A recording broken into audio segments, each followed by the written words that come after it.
I'm thinking about, so I'm looking at the title of this chapter, right? Furudo Erika. Now then, it's very simple what I'm about to say, right? Spoilers, not really for Higurashi, whatever. Higurashi, we got my girl Rika. Rika Furudo. Isn't it Furude? Like D-E, not D-O? Huh. Either way, this is just one, take the E out and it's just Erika or Rika. Whatever the fuck. Anyway, let's just do this shit.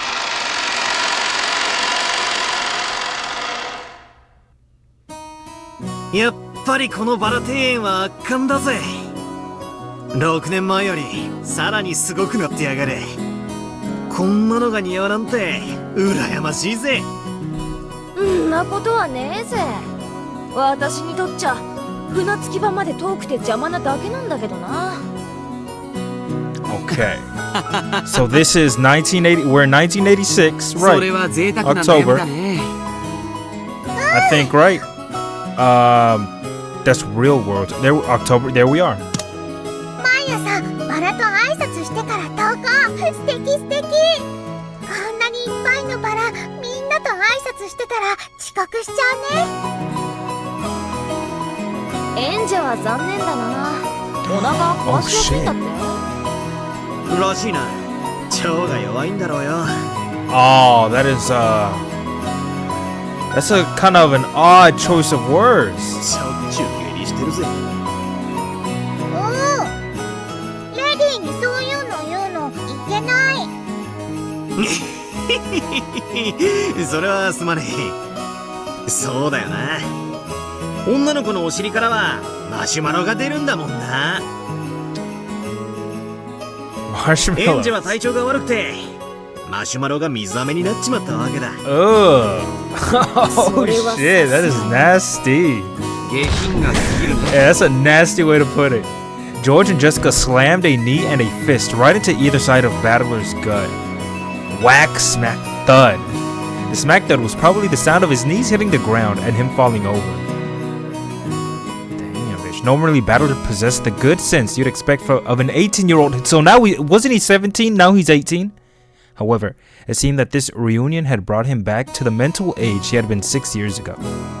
And bit by bit, Jessica and George realized that they were also returning to the way they'd been 6 years ago. Last time they met. They're still lingering in that. This charming chat was being observed by Natsuki, gazing through an open window in the hall. Did Jessica punch him with her brass knuckles? 旦那様がお探しです。もう少ししたら行きます。まだお昼にもなっていないのに。Fuck. The sparks had been flying between them and Ava's group only a few moments earlier. Ooh, we missed it. The others had pounded on Kraus and Natsuki over and over to get Ginzo out of his study. Apparently, they hadn't been fully tricked at last year's conference after all. Ooh, yep. Just like we know about that. はい、お任せを。シャノンとカノンも今日の段取りを十分に心得ております。熊沢は嘘をつくのが上手なようですから心配しませんが、南條先生が少し心配です。You think so? Keep him out, keep him away from them. そうでおられますから。お任せを。可能な限り、私が南條先生のお近くで。Oh, okay, so he's gonna stay next to Nanjo. All right. あなたがいてくれるなら頼もしいですね。Right. 本当に助かります。Right. 現地の力なくして成し得ないことです。Oh, that's right. 恐縮でございます。安心せよ。書斎の密室結界は完璧だ。結界を破らぬ限り、誰にも金蔵の秘密を暴くことなどできん。分かっています。しかしあなたも先ほどの客までのやりとりを聞いていたでしょう。やはり去年の時点で相当の不信感を持たれていたのであろうな。Yes. 凄まじき毒素を溜め込み振りまいておるわ。 People are talking. やはり今年が正念場になりそうですね。今年を何とか乗り越えることはできようが、仏の顔も何とやらだ。さすがに来年は無理と心得た方がよかろうな。Okay. So this is our last year. This is the last time we're gonna catch a break. 半魔法の毒素が満ちては、来年の親族会議でもゴールドスミス教の魔法を維持するのは難しいでしょう。誰ですか、あなたは。ああ、驚かずともよい。わらわの家具頭を務める男だ。はじめまして、夏日奥様、ロノウェと申します。どうぞお見知りおきを。頼れる男だ。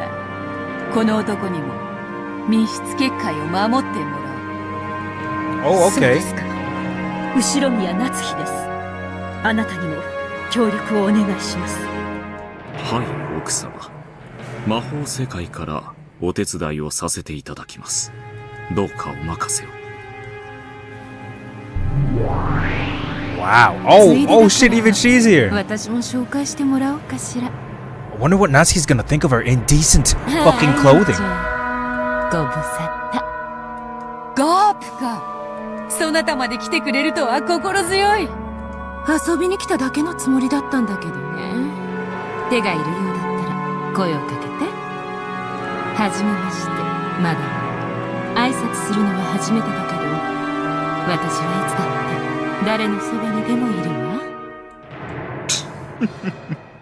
こちらのガープはなかなかのいたずら者。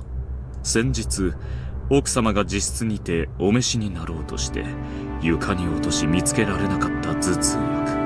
ガープの仕業でございますよ。Wow. Okay. 確かに置いたはずなのに見つけられない小物があったら、こやつのいたずらを疑うがよいぞ。わらわも昔、ずいぶんとからかわれたものだ。そうですか。いずれにせよ、ここは後ろ宮の屋敷です。当家にいる間は当家に従っていただきます。よろしいですね。Wow, okay, my girl fucking laying down the law. もちろんです。心得ております。魔法世界での現実と思い、どうぞいつでもご用命ください。私にも客人の心得はあるつもりよ。家主の顔は潰さないわ。ロノウェもガープも頼れるぞ。しかし、魔法の世界と人間の世界は表裏一体。分かってます。もちろん私も人間の世界から努力します。力を合わせてお父様の秘密を守りましょう。うん。 Yes, it would be very bad if the secret gets out. Everybody knows that he's dead. どうせ翌日にならなきゃ話は進まねえ。まあそうね。10月4日は私にとっての準備ターンみたいなものだし、バトラに何もする気がないのなら10月5日までのんびりしててくれていいのよ。6人死んだら呼んであげる。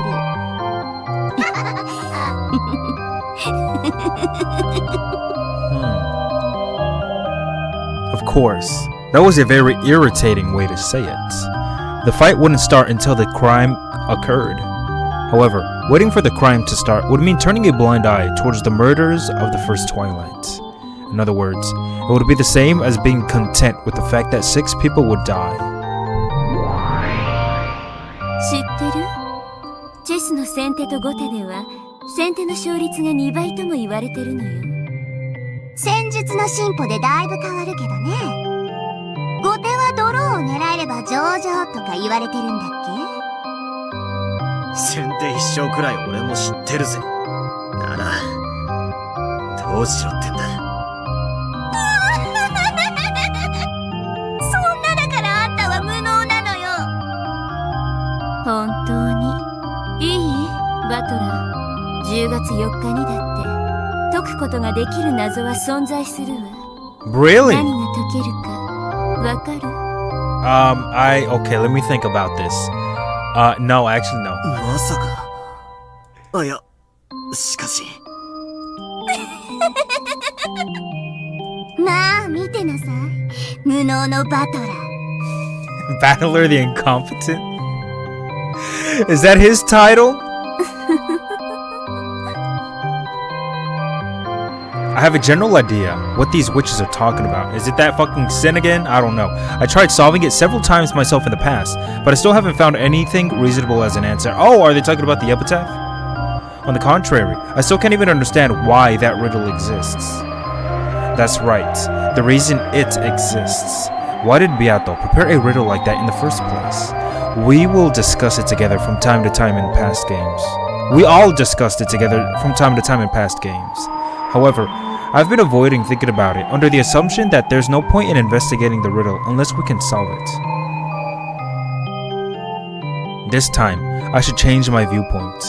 I shouldn't just focus on the obvious parts, like the truth of the riddle and how to solve it. What's more important is why that riddle was set up in the first place and displayed for us to see. That's what I should be thinking about. And the one proposing that riddle is Beatrice. Even if I can't solve it, I should be able to try and figure out what Beato was thinking when she showed it to us. What would happen if our battler, the one in the witch's world right now, what would happen if he solved it? Alright, this time I'm turning the chessboard over. The witches keep calling me incompetent. Let them laugh. My enemy isn't them. I'm continuing our match. Beato. Oh, okay. Let's continue.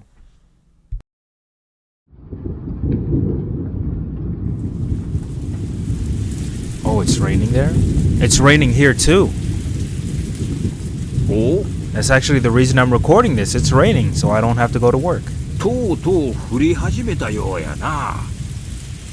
やれやれ。土砂降りは心の中だけにしたかったもんだぜ。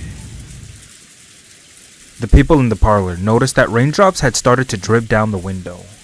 Oh shit. I hope it rains hard as fuck today, bitch. It's been raining since fucking 12 a.m. I had a good fucking sleep. それは兄さんたちだって同じよ。逃がさない。絶対に。こっちのカードは悪くないのよ。兄さんは虚勢を張ってるだけだわ。絶対に屈服させてみせる。取引っちゅうんはな、相手を負かすもんとちゃうで。落としどころを用意しておいて、相手に花を持たせて、自らに座らせるもんなんや。We're trying to set up his own downfall. He sets up his own downfall for him. That's what we're doing. 秀吉さんの言う通り。Fuck, I'm so interested. When is this bitch gonna show up? ちょっと追い詰めすぎよ。エヴァ姉さん。兄さんにはあれくらいでちょうどいいわよ。You can't let up on this motherfucker even a second. 朝が早かったとぼやいとったな。ま、昼寝もええんとちゃうか。下手すりゃ今夜は徹夜だ。今から仮眠も賢いかもな。Oh, a nap. Out of consideration for Rosa, who had fallen asleep on a sofa, the others quietly left the parlor. Quietly, bitch. Rosa slept, unaware. Unaware of what? After telling Maria to just stay where she was after the tantrum over not being able to find her rose. Oh, that shit again. Rosa slept, unaware that the rain had started to fall. Shit. But that's okay, bitch. Isn't Beatrice gonna show up and give her a fucking... an umbrella? The rain poured down as though it had been saving up for it this moment. Maybe it was. Of course, Maria noticed that the rain had started falling and was soaking her to the bone. However, that just made her even more stubborn. That pissed her off. She's like a pit bull, bitch. Unable to find the poor, slightly unhealthy rose that she herself had marked. She just couldn't stand having that search be interrupted by something like the rain. So the more the rain fell on Maria, the more stubborn she grew. They're using that rose to fucking cook a meal. And she wandered around, the rose garden, whatever. As she did, from behind her back came a patter. Not a pitter patter, a patter. Okay, the sound of approaching footsteps. Then, whoever it was stepped in a very small puddle, making a light splashing sound, and Maria finally heard. Ooh, I hit my desk. However, even the slightest distraction that sound caused made her feel irritated, and Maria ignored it despite having heard it. What if it's a killer?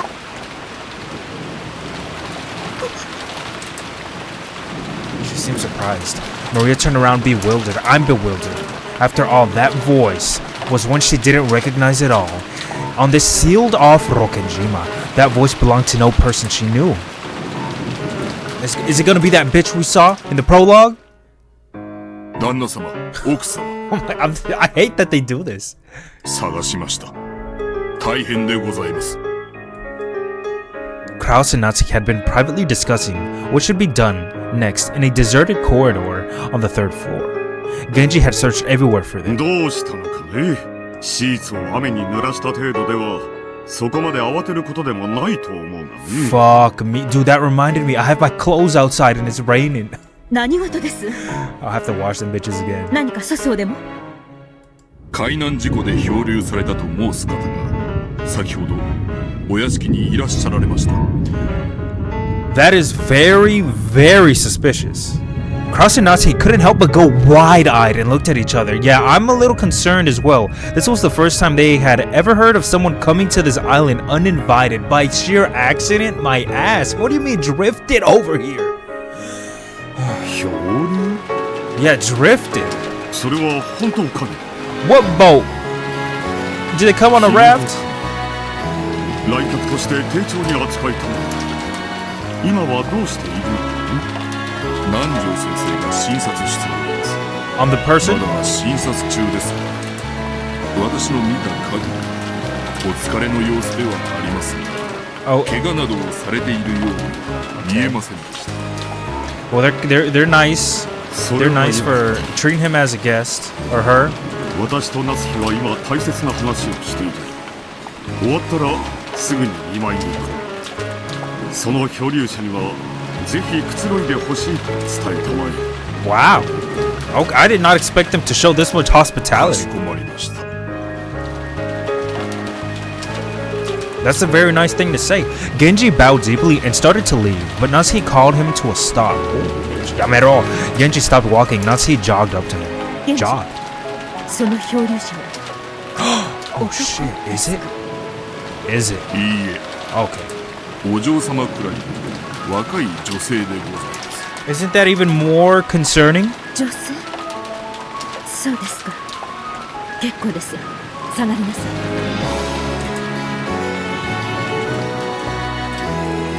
About the same age as Jessica?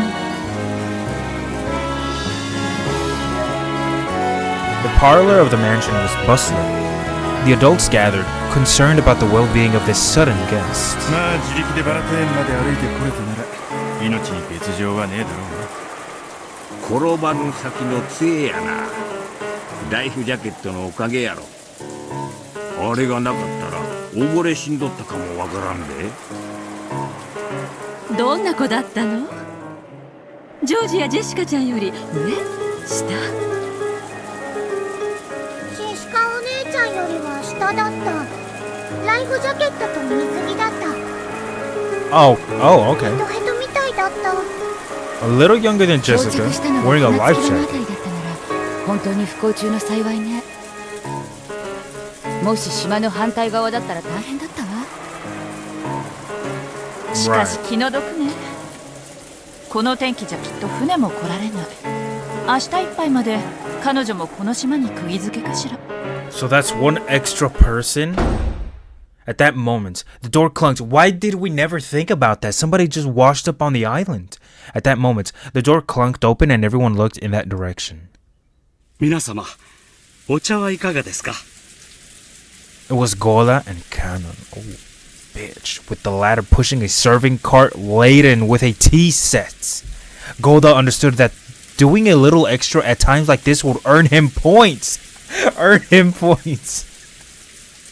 Man, that fucking saying, earn points. I love that shit. That shit is so... The relatives hungry for information crowded around Golda. I've heard that shit so much at work.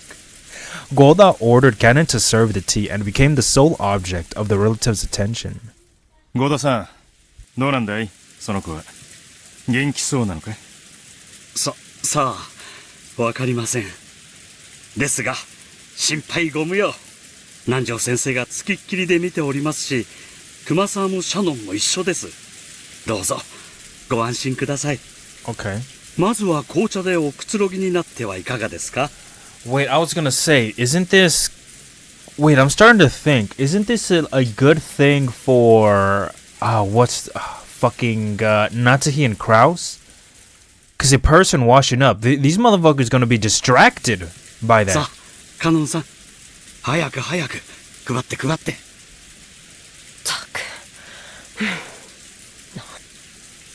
Fuck me. I thought that was all he was gonna say. What does he say? Why do I have to? Okay, that's it. Kano knew that this tea was just Goda's way of earning points. So he lined the cups up with a slightly sullen air. Oh. He's pouring them with attitude. 大丈夫です。マリア様はそのままでお待ちを。おお、マリアも配膳やる。南條先生にはお会いしてないの？何か言ってなかった？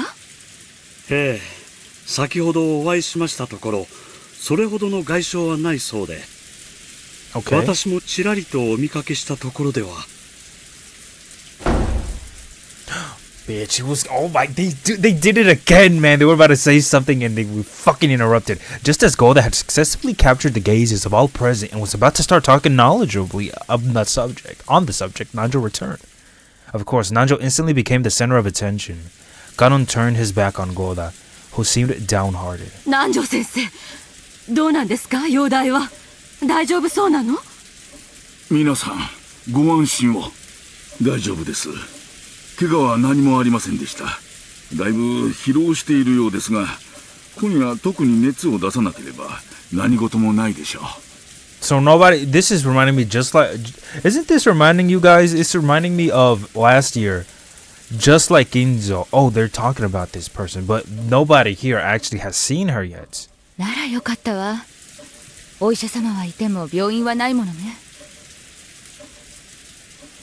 Everyone was relieved to hear that the girl was in good health. When Nanjo gave the more detailed results of his examination, concluding by saying that she was young and should therefore be fine. Everyone who no longer fell under this description nodded in assent. In assent? やっぱり船は怖い。落ちる。バトラの言う通りだった。マリアちゃん、それバトラ君には内緒ね。ああ、奥様、旦那様。Golda, who was feeling sorry for himself and handing out cups, called out in an excessively loud voice. Apparently, he was that desperate to get everyone's attention. Really? 客人の具合はどうだね。はい。別状はないとのことでございます。そうですか。それはよかった。今はどちらに？熊沢さんとシャノンさんがお風呂に案内したはずだ。それから服を見立てると言ってましたな。ならすぐに来るだろう。諸君、親族会議の日ではあるが、不幸な事故で訪れることとなった来客だ。招いた客人ではないが、どうか歓迎してやってほしい。This is very odd. This is a very odd turn of events. 同じくだ。女の子には優しくしろっておふくろも言ってたぜ。あなたはそれを人生のモットーにしすぎよ。ジョージたちも呼んだ方がいいわね。全員で挨拶しましょう。Wow, they're all very into this idea. I did not expect this. かえって恐縮させちゃうんじゃない？ Ava stood up and made a phone call to the guest house. At that moment, they heard the sound of a knock, followed by Genji's voice. 源氏でございます。お客様がお越しになられました。Oh shit, okay. At those words, everyone fell into silence, and the people who had been sitting stood up straight. Damn, bitch, they had to stand up for this? Genji came in first, opening the door slowly, then moved off to the side, bowing deeply and urging the guest forward. It's gonna be that bitch we just saw, right? Dramatic pause, bitch. Hold on, she wore this and a life jacket. The guest had Shannon and Kumasawa following by her side. Damn, by her sides, and thought she looked at the large amount of relatives. And though she looked at the large amount of relatives waiting for her in the parlor, she didn't seem over odd in the slightest. Just this single point showed that this girl possessed a dignity appropriate for a guest invited in by the Ushiromiya family. Yes, she seems very important. ご紹介申し上げます。 Furudo. 後宮家当主代行、後宮クラウスにございます。Wow, isn't this good for them? Because they just... In saying that, that's like putting his position very clear. ようこそ六軒島へ。事故でいらしたとはいえ、あなたは当家の客人だ。歓迎しますよ。どうぞ当家おしばしの間ご自宅と思い。ありがとうございます。自己紹介申し上げます。フルドエリカと申します。No, wait, that is katakana, right? Wait a minute, only these two are この though. 度は後宮家の皆様をお騒がせしてしまい、誠招かれざる客人であるにもかかわらずの歓迎、心より感謝いたします。There was a general sigh of acceptance. The clothes she had been lent were probably Jessica's formal wear from long ago. Oh, okay, so those aren't hers. Alright. But the composure of her introduction gave the impression of a dignity by no means inferior to the clothes she wore. Right, she's speaking very, very, properly. This girl's name was Furudo Erika. She looked slightly younger than Battler and Jessica, but her composure and mannerisms were beyond what anyone would have expected from a high schooler, almost as though she was a well-to-do family's daughter. I think I read that right. ちょっと待て。こいつは何者だ。無能のあんたが主役駒じゃゲームがさっぱり進まないもの。だから私自身を駒として出させてもらう。She placed herself there as a... Okay. ちょっとしたエキストラね。いくらクローズドサークルだからっていつも同じ面々ばかりじゃ飽きるでしょ。ふざけるな。ベアとのゲーム版には存在しない駒だ。俺もベアとも認めない。ベアとのゲーム版でしょ。ベアとが拒否するってんなら考えてあげるわ。ベアとの意見はFuckers. Not a damn response. Beato was unable to answer. Lambda Delta grinned as though in triumph. ルールにイチャモンつけてゲームを降りてみる。あんたら推理者の得意技じゃない。自分の意に沿わない要素が一粒でもあったらそれを理由に感触を起こして思考停止を起こすのは安心なさい。この駒については探偵宣言を出すわ。 Okay, a proclamation. Detective フル proclamation. ドエリカが探偵であることを宣言するわ。 Detective? I don't know why I'm loving this. 探偵は犯人で Dude, I love this shit. Detective, dude. Something about that. その証明にはいかなる証拠も必要としない。 Okay, whatever. 早い I 話 guess. が I mean, if it's in こ red, の子を一切疑う必要はないということよ。 say it in こ red. れなら人間の駒として登場してもいつもと変わらずに推理できるでしょ。ノックス第7条ね。 Okay. 探偵が犯人であることを禁ず。原文には例外条項もあるんだけど今回は探偵は犯人でないと赤で宣言してるから例外は考えなくていいわ。 Alright, if it's in 言 red 葉遊びは嫌いだ and they both agree to it, 私も赤で言ってあげる。フルドエリカは犯人ではない。副賞要求。フルドエリカはこれまでのベアとのゲームに影響を与える。 yo, he's going in deep. Okay. 応じる。フルドエリカはこれまでのベアとのゲームに影響を与えない。あくまでも今回初登場のエキストラよ。これまでの世界には存在しないし影響も与えないわ。 Okay. なら今の時点での在当者の人数 Shit, はどうな that's る。 one more person, bitch. もちろんこれまでの人数にプラス1してもらうわ。でも安心してフルドエリカが1人増えただけ。 Okay, we got that in red. それ以外の人数はこれまでのゲームと全く同じ。 Okay, we got that fucking out the... At that time, the loud sound of people running through the corridor could be heard. Damn, bitch. It was was Battler George and Jessica who had come from the guest house after being called here by Ava, bitch. They immediately stopped the guest. They immediately spotted a guest they didn't recognize and their eyes went wide. どちらさん？お客様、落ちるで来たの。Oh, she's gonna say that already? 落ちるか？源氏さん、こちらの方は？お客様のフルドエリカ様でございます。フルド様、こちらは当家令嬢のジェシカさん、並びにいとこのジョージさん、バトラ様でございます。よろしく。後ろ宮ジェシカです。はじめまして、フルドエリカです。よろしくお願いいたします。Wow, bitch. Though Battler, George, and Jessica didn't have a clue what was going on and were utterly bewildered, they each introduced themselves. She's speaking so properly. これで人数がはっきりするわ。ゲストハウスのバトラたちが合流し、今客間には金蔵以外のすべての駒が Yes, everyone besides Kinzo. そうなるわね。つまり今この客間にいる人数が在当者すべての人数ってことになるわね。18人いるはずの島が、じい様が実は死んでて、Yes. そこにベルンカステルの駒が1人追加され。We're back to 18. The number of humans on this island has returned to 18. I glanced around at the humans in the parlor.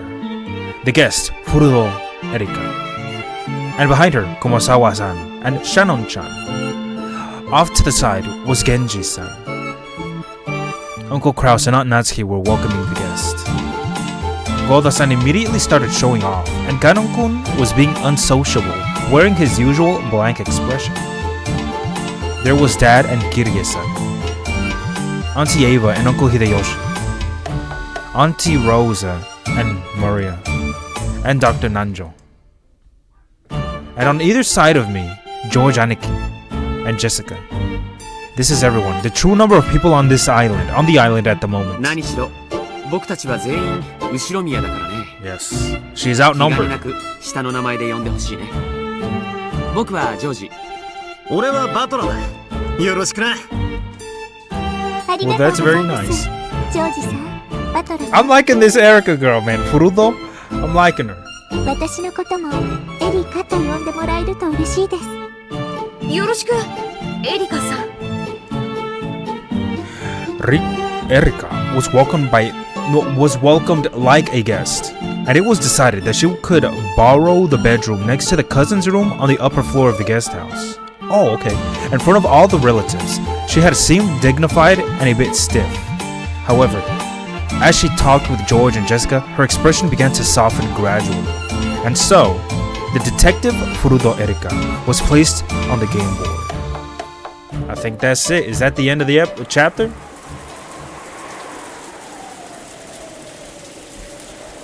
It's still raining. I'm liking her a lot. I am.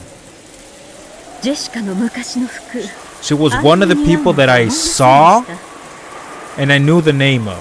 So I kind of had that spoiled, but that's it. That's the only thing I knew. Oh, never mind. I'm not supposed to read that. 熊沢が勝手にお嬢様の昔の服を使用してしまいました。お許しください。The clothes Erika was wearing were Jessica's old formal attire. Though the guest possessed a dignity that would put many adults to shame, her body was still physically similar to a middle schooler's. Jessica's old clothes fit her perfectly. お客様にふさわしい身なりでしたよ。もし彼女が気に入るようでしたら、お近づきの印にプレゼントしても良いでしょう。Wow. You know, this is all very sweet. I like this. I like this a lot. かしこまりました。ありがとうございます。警察やご家族には連絡しましたか？はい。先方も大層ご心配なされていたようでした。Actual family, okay. ところで、客人は本当に事故でしょうね。ご本人は寄港中のボートから転落したとおっしゃっております。裏付けはありますか？海保に問い合わせて確認しました。プレジャーボートの後部から転落したそうで、他の乗員たちは気づかなかったようです。A pleasure boat. 実際の転落地点は分かりませんが、おそらくはここの近海でしょう。Yes. この悪天候に船遊びなど愚かなことです。しかし、Some 近 people 海で are 溺れ very てこの島に漂着することは考えられるのですか？ Some people are very, what is the word? The word, dude, I have so many words that just slip my mind. Irresponsible. ありえないことではありません。この辺りの島には大抵漂流民が流れ着いた伝承がございます。おそらく事故は真実ではないかと。この台風です。島のどこであろうとも船での接岸は不可能です。Genji had already figured it out. Thsi almost certainly suspected that this mysterious guest, who had arrived during the already high-stress family conference, might be a pawn in someone's plot. Therefore, Genji had already checked to make sure that the accident was real, that furudo, erika, was her real name, and that there was nothing suspicious going on. わかりました。主人も丁重にもてなすようにと指示しています。粗相のないようになさい。ですが、分かっていますね。Understand what? 親族会議には一切近づけません。Naturally. 夕食後は She has no reason to go ゲスト there. ハウスへお引き取り願います。客人をお父様に挨拶させろというような流れにもならないよう、よく注意するのですよ。Why would they even talk about that? That'd be completely out of the question. もちろんです。心得ております。ほう、フルドエリカとな。この六軒島に来客とは珍しい。楽しませてくれそうではないか。ベルンカステル教の駒でしょう。人間のルールに従うとはいえ、プレイヤーは魔女です。侮ることはできませんよ。問題ない。仮にベルンカステル教本人であろうとも、人間である以上、何しろガープもいる。人間はガープに絶対に勝てぬ。ありがとう。でも買いかぶりすぎは良くないわ。魔女の定義は魔法が使えることだけを意味したりはしない。ですが、ジョーカーであり、台風の目である。それが魔女というもの。この六軒島で魔女と名乗ってよいのはこのワラを黄金の魔女にして無限の魔女ベアトリーチェのみである。ベルンカステル教名、演者の次なるコマがどの程度のものか、じっくりと観覧させてもらおうぞ。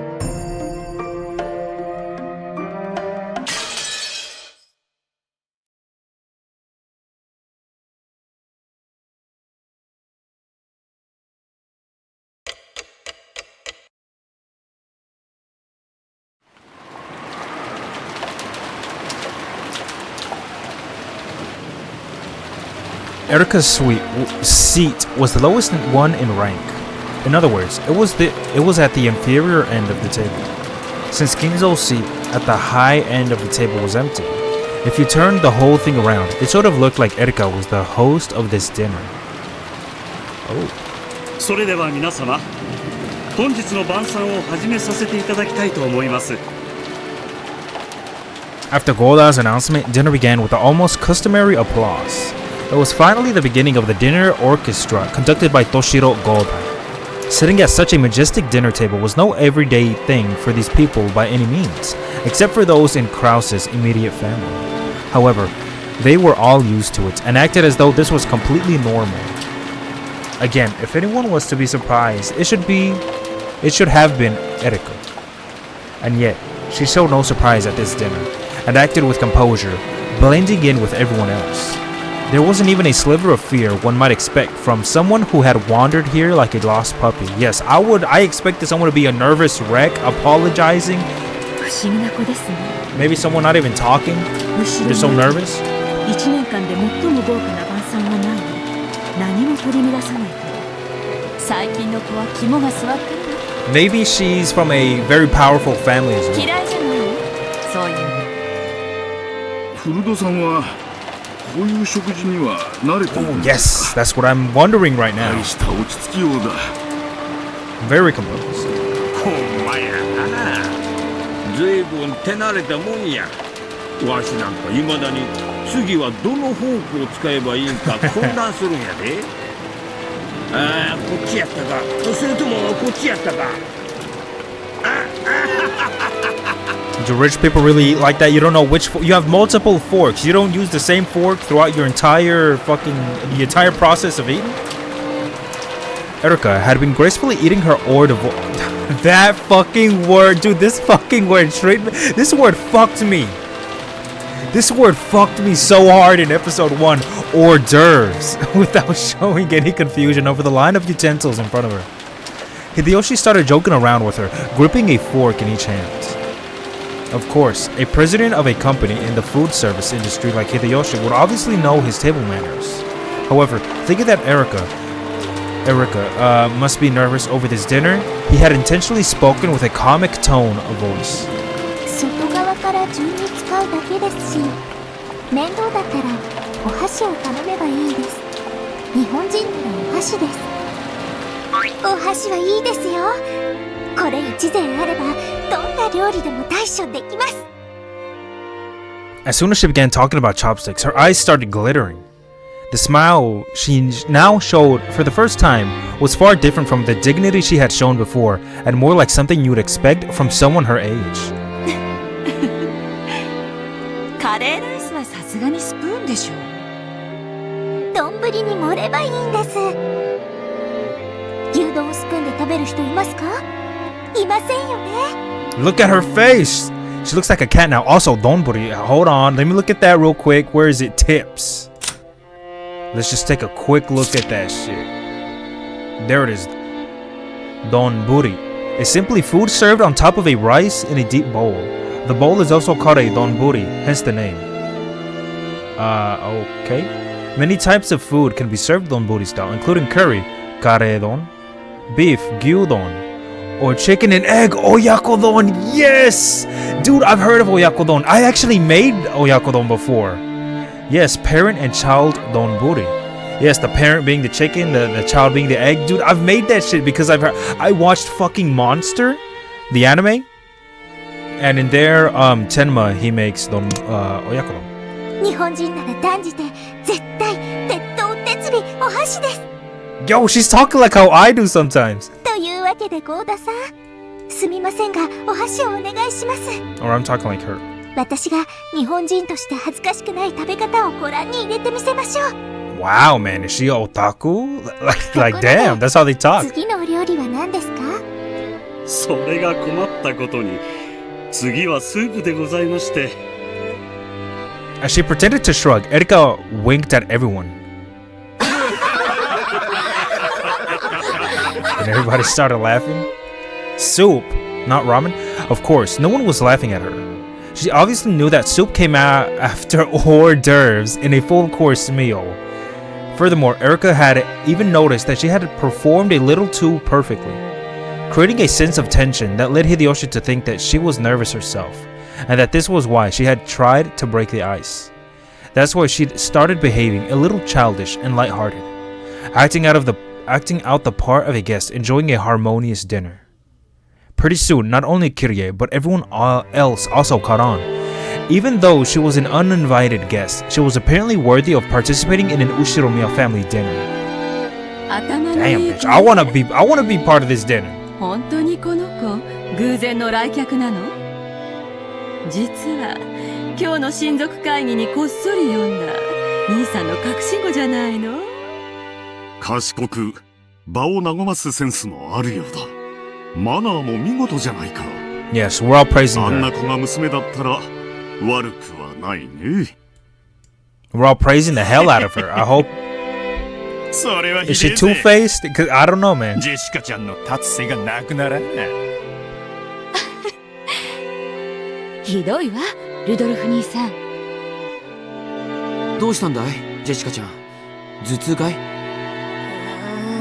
I can already tell. I know what's going on. Jessica is jealous of Erika. Why? Because this Erika girl, she's speaking, Natsuki is always talking about she needs to be more proper and more ladylike.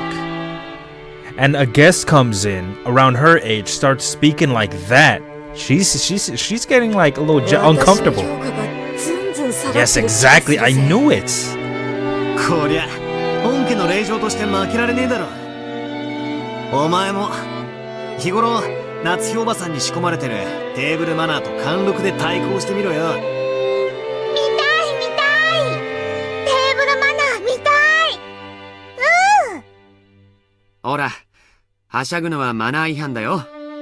ささ、ジェシカちゃん、お手本を見せてあげて。もちろんだぜ。Jessica strained up so much it looked like someone had poked her in the back with a pole. She had good posture, but it somehow lacked elegance. She looked well, kind of like a triangle ruler. She sat at attention, with her gaze fixed straight ahead, tried to bring her food to her mouth despite this, and failed miserably. Dad, who was sitting next to her, suddenly realized that something was up. どうしたんだ、ジェシカちゃん。腹でも痛えのか？ Jessica turned bright red. Sorry, I can't help myself. We laughed our heads off. Jessica protested, still bright red. Aunt Natsuki scolded us for not behaving ourselves. In the end, no matter how much we tried to smooth it over, we were who we were. We couldn't act like we were anything else. Still, that laughter really did help us to relax. We had been so concerned about the guests getting nervous that we had grown even more nervous ourselves.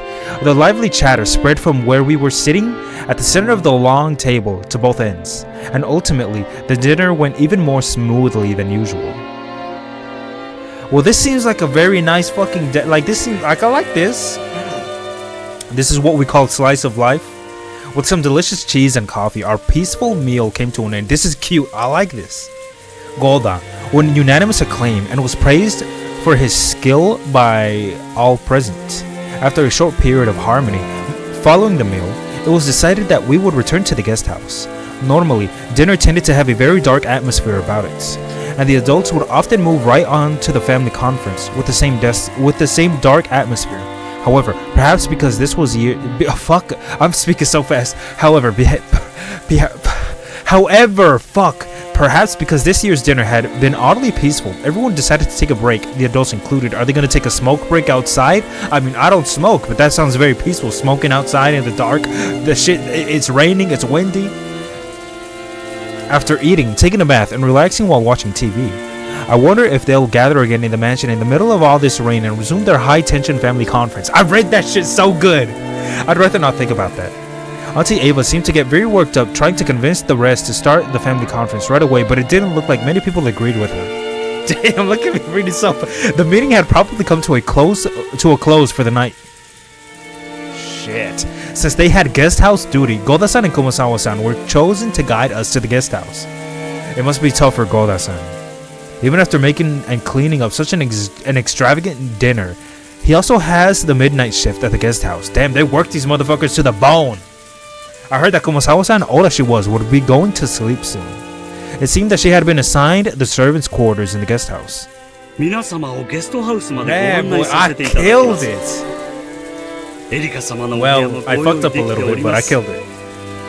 Okay, her. You know what? I don't know why. I just keep liking her more and more. 体調はどうです？具合が悪かったりはしませんか？ああ、そうだよな。すっかり忘れてたけど、エリカちゃんは溺れてて流れ着いたんだよな。今日は無理しねえで、早く寝た方がいいだろうな。Is she not traumatized for that? I personally, I have thalassophobia. I don't know what I would think. 全然平気です。それよりも緊張と興奮でむしろ寝つけないくらいです。Wow. じゃあ遊ぼう。みんなで遊ぼう。Yes, Maria. Maria latched onto her, giggling. This lack of restraint, particular to youth, was very much like Maria. But for now, we really should be thinking about Erika's physical condition. マリア、トランプは私たちと一緒に遊ぼう。エリカお姉ちゃんは疲れてるんだってさ。トランプも好きですよ。一息つきましたらぜひご一緒させてください。Wow. Wow.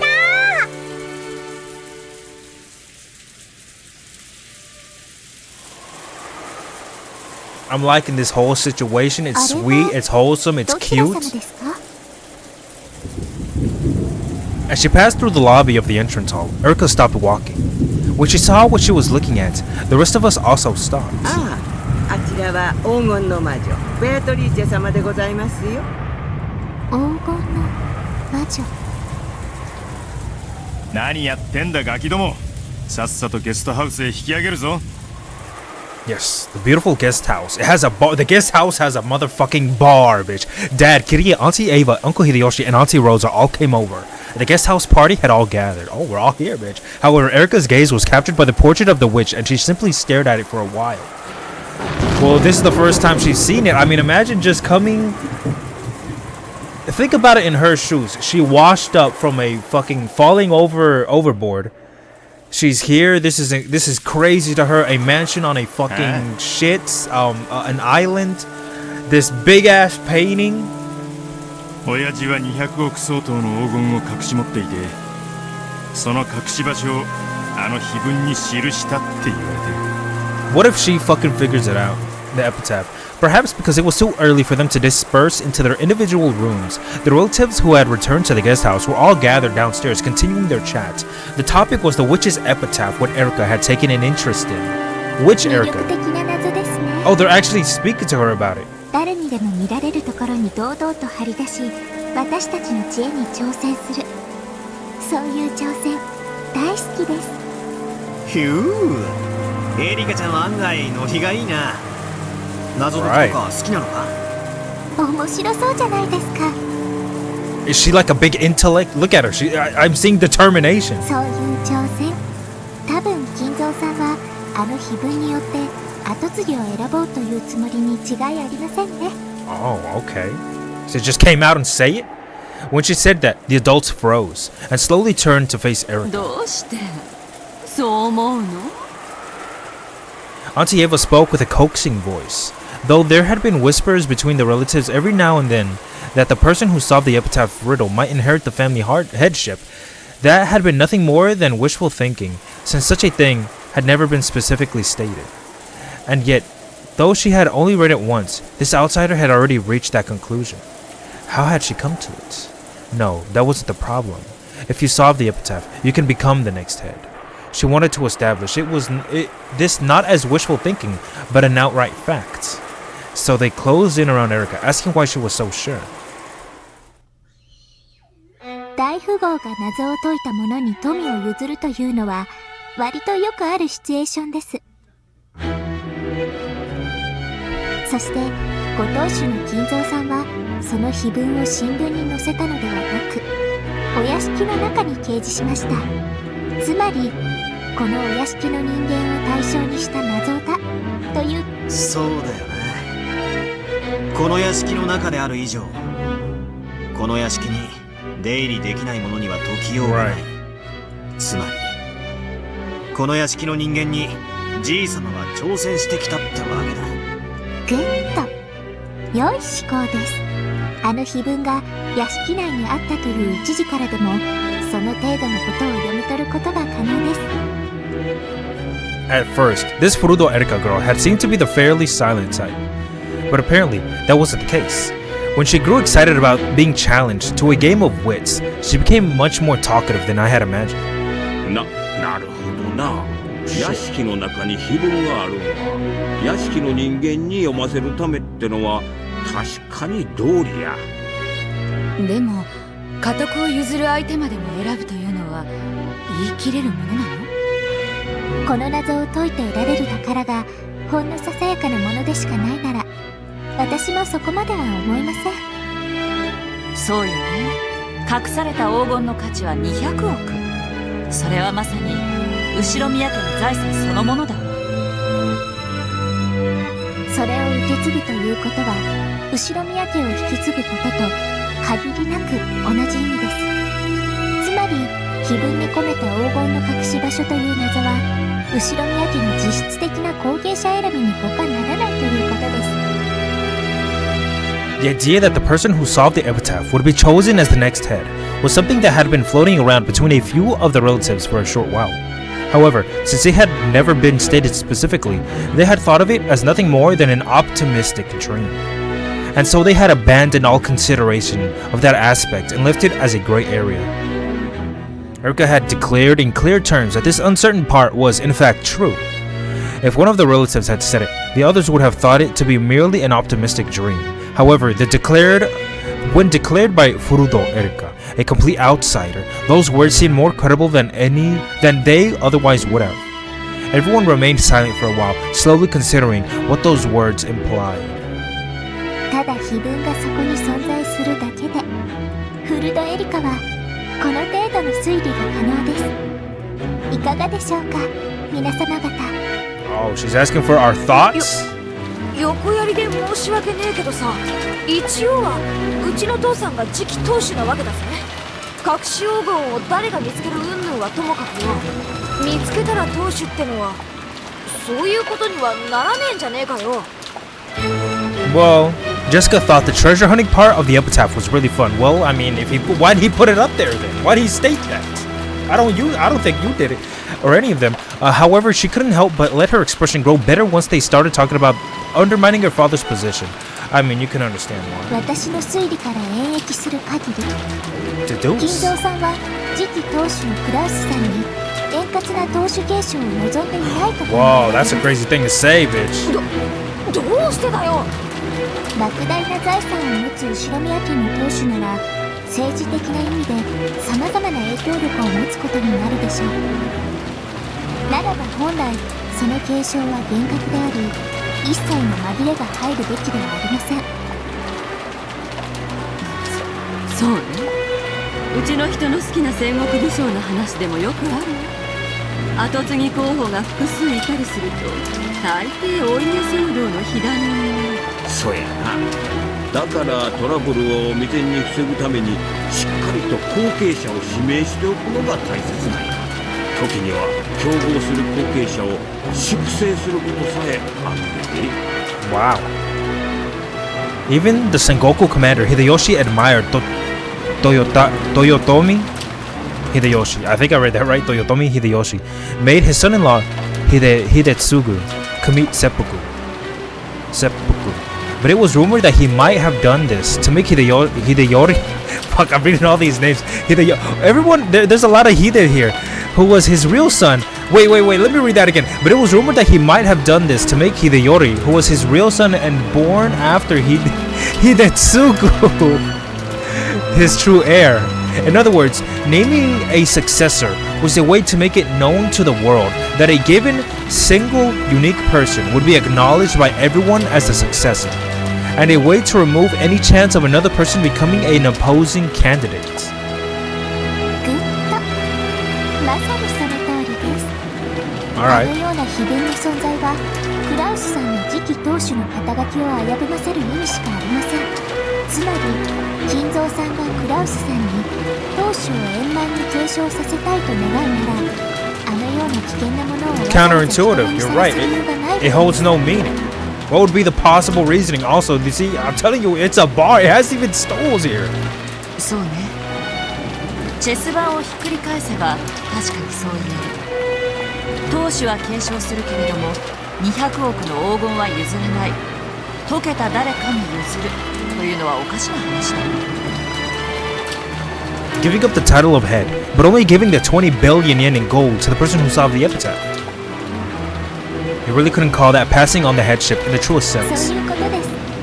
以上の推理により金蔵さんがクラウスさんを本当に後継者だと認めていたか怪しむことができるわけです。ただ碑文がそこに存在するだけで。 Wow. What a fucking position. What is she doing? What is that? フルダエリカはこの程度の推理が可能です。いかがでしょうか、ジェシカさん。なんだよそれ。 She's constantly asking for 何が thoughts. 推理だ。デタラメだ。こじつけだ。 Uh-oh. Jessica let her emotions lay bare and glared at Erika. Erika, on the other hand, looked exceedingly calm with an expression that said, "The truth is the truth." I see. It looks like table manners aren't the only way this Erika girl is fitting for the Ushiromiya family. It seems she really is like the family, even in ways that wouldn't have been better if she wasn't. Wow, bitch. It's turning to be some shit. Yes, let's not turn into adversaries. いずれにせよお父さんからのビッグクエスチョンやというのは間違いないやろな。That's right. 200億やで。マリアちゃん、もし見つけたら何に使う？黄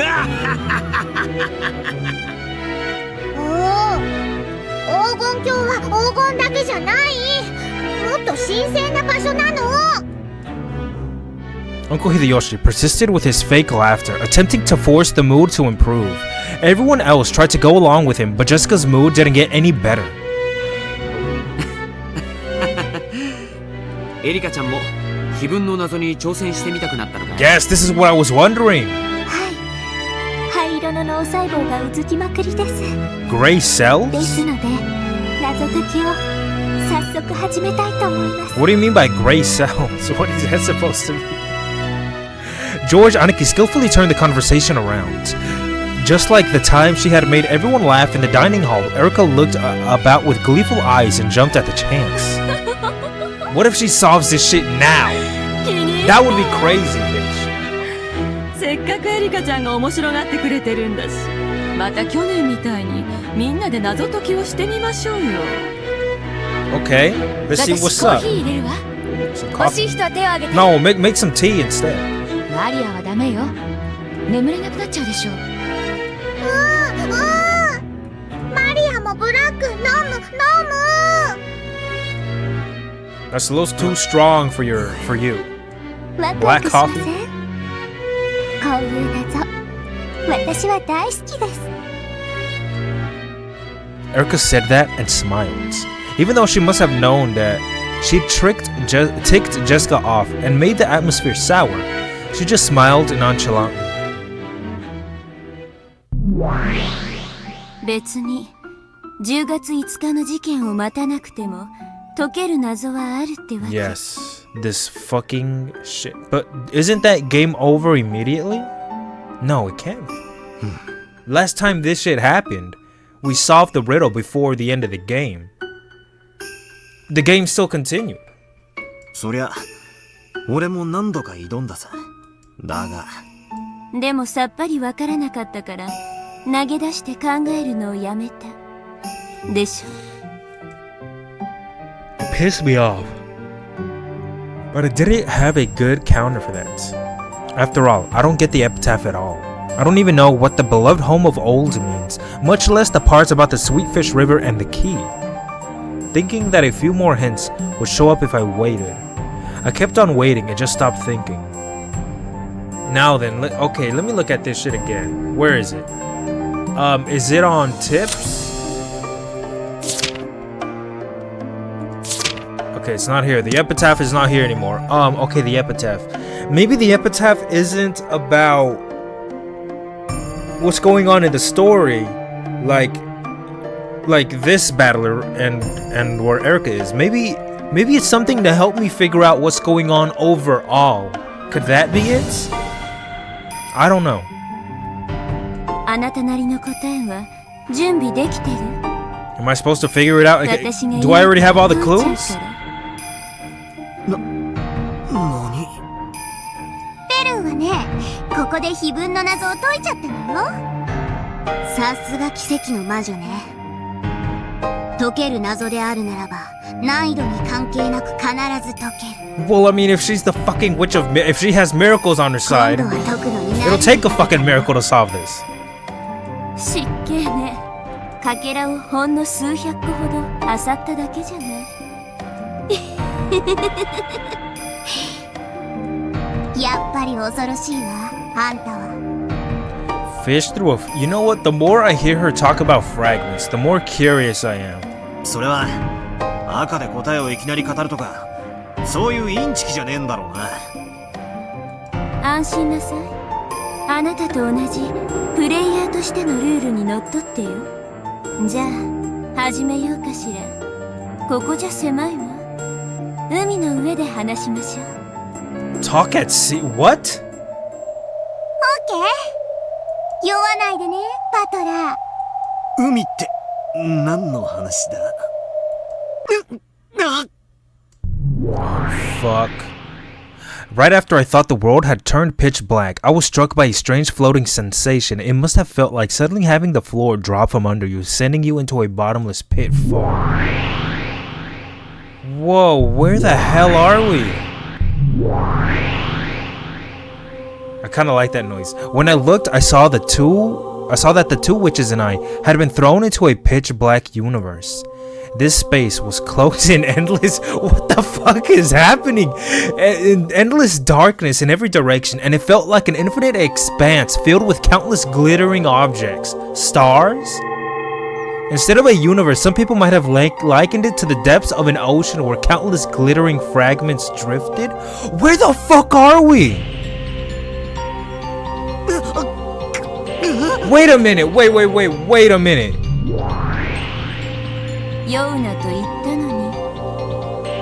Well, sorry, he can't help it. 重力の概念が欲しいなら自分で生み出しなさい。ほら、落ち着いて私たちを見て。ほら、私たちは平気そうにしてるでしょ。足元に大地があって重力に支配されていると信じなさい。そうすれば安定できるから。 She just has to believe that? Wouldn't that also be believing in magic? She's right. She's right. The two witches were standing normally, as though their feet were planted on a transparent piece of glass. I was the only one floating about, like someone in a rapidly plummeting elevator. When I saw that they were just fine, I started calming down, figuring out there was no need to be scared.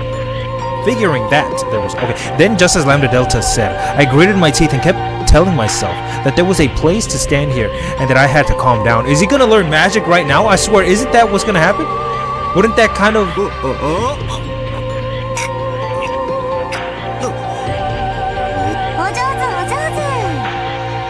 あんたの名前は？後ろ宮バトラー。他の誰に見えるよ。 Yeah, why are you asking that? 自分の意志、感情、姿や形を決して喪失してはダメよ。ここは海なんだからね。意味を喪失すれば永遠の深淵に落ちて海の藻図よ。I could... Fuck, man, that's just gonna make me worry even more. 気をつけなさい。I didn't get what Lambda Delta was saying, but I tried to calm down for the time being. I seemed to be regaining my balance the more I calmed down. Gradually, that weird floating feeling, like I was falling forever, began to disappear. It still felt strange, like struggling to stand upright at the bottom of a deep pool, but it was much better than before. What is all this? Aren't those 2 stars? 3 stars? 4, 5 stars. 碑文の謎を解くためのかけらを紡ぐ。 Okay.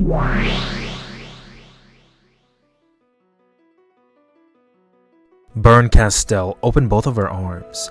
Then, like a planetarium, all of the fragments throughout this empty space began to spin, leaving trails behind them. The expression planetarium might have been even more fitting than I thought. Multiple fragments were tied together by golden lines, and what looked like constellations zoomed by us rapidly, one after another. It felt almost as though we were dashing through space at an incredible speed. Then, with tails of light drifting behind them, several brightly glowing fragments swirled around Bernkastel. It looked almost like she had created her own solar system, with her as the sun. That solar system surrounding Bernkastel grew to a radius large enough to swallow us up. And every once in a while, one of the satellite fragments zoomed right past her.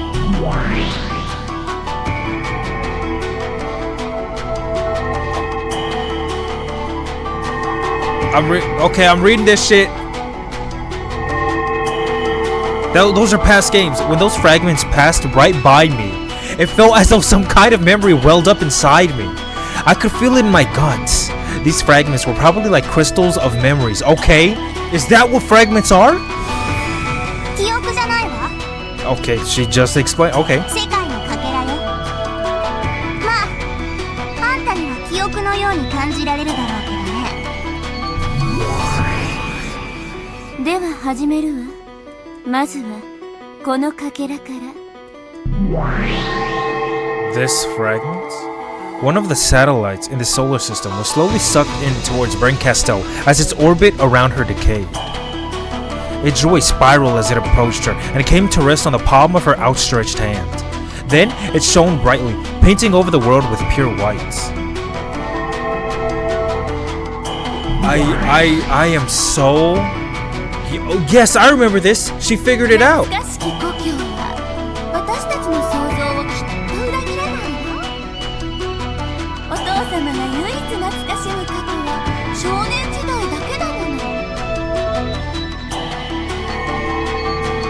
覚えてるぞ。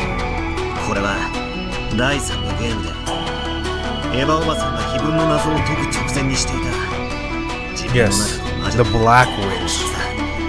そうよ。そしてこの考察から彼女は正解を紡ぎ出した。つまり正解へ至る重要なヒントを示すかけらということ。つまりこの推理は間違っていないということなのよ。つまり懐かしき故郷とやらば何かの比喩でも何でもなく、そのままじいさまが少年時代を過ごした故郷と読み取っていい。そういうこと。そして少なくともそれは小田原ではないわ。 Right, it's not Oda. Okay, what's going on here now? 生まれは確かに小田原だけど、お父様が懐かしむ故郷は多分小田原のことじゃないわ。それについては多分兄弟たちは全員同じ場所で認識してるわね。 What place could it be? そうね、多分小田原じゃないわね。聞いた話ではとても楽しい少年時代だったそう。そうだ、エヴァおばさんたち兄弟は小田原であることを否定していた。いや、それどころかみんなはじいさまの故郷がどこか察しているようだった。そう。そして意地悪なことに、それがどこなのかはどのかけらでも語っていない。そりゃそうでしょう。それを教えてあげちゃったらヒントが過ぎちゃうよ。難易度の高い謎でなきゃ意味がないんだから。あらいけない。これもヒントになっちゃうわね。Oh boy. Oh motherfucking boy. 一体じいさまの故郷というのはどこだったんだ。それがわからなくちゃ始まらない。始まらないから思考を停止したわけ。住み得た場所である以上、それは有限の範囲内だわ。まあここが一番辛いところなんだけれど。お前は確か解ける謎である限り絶対に解ける魔女だった。つまりお前はその有限の範囲内、つまり地球上の全てがじいさまの住んでそうな土地を全て想定して考えた。そうしてもいいけれど、それじゃあ時間がいくらあっても足りないわ。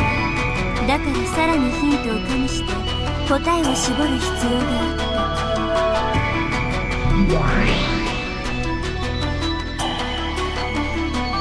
自分で言ったじゃない。水の流れる川かどうかわからないって。あゆという言葉がそんなにもややこしいなら忘れてしまえば。川で考えるの。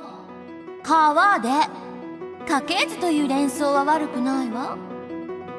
その要領で川から連想するものを他にも考えてみて。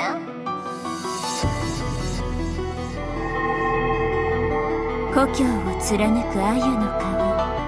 しかしその川は本当の意味での川ではない。エヴァは川から連想できる他のものを考えたわ。 Something that could be linked with a river.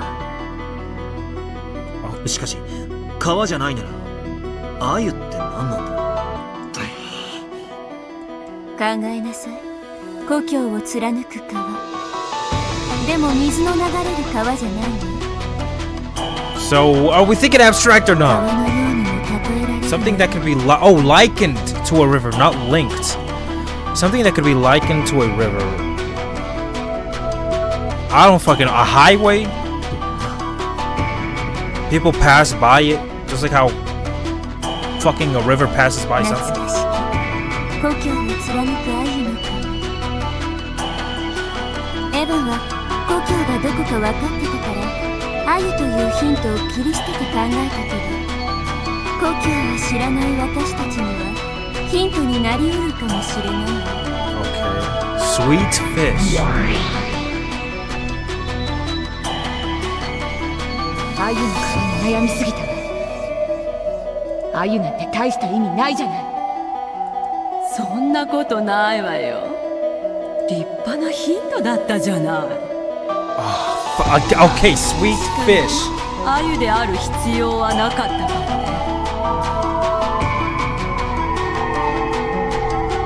I gotta look up this fucking sweet fish. Okay, what do I know about sweet fish? 川が言葉通りの川でない以上、鮎だってもちろん泳ぐ魚を意味したりはしないはずだ。そうね。その上ローザに至っては鮎に大した意味はないとまで言い捨ててるわ。その一方でエヴァは鮎である必要はないが立派なヒントだったとも言っている。つまり鮎は何かを想起させる鍵だということ。 Yes. その何かが他の単語であっても想起できるなら、エヴァの言う鮎である必要はないがという言葉につながってくる。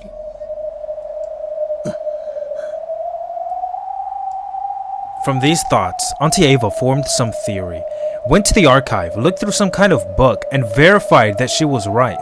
In short, Auntie Ava formed some theory about the true nature of this sweet fish river running through his home of old. Then, she opened a certain book to determine whether that theory was correct or not. In other words, this theory was something that could be verified through some kind of book. Also, after she figured out what the Sweet Fish River was, she figured out the rest of the riddle very quickly. よい思考よ。碑文は川を下ればやがて里ありと続く。 So it goes from his home to a fucking village. エヴァはその時点ではそこから始まる産業の謎を解けてはいなかった。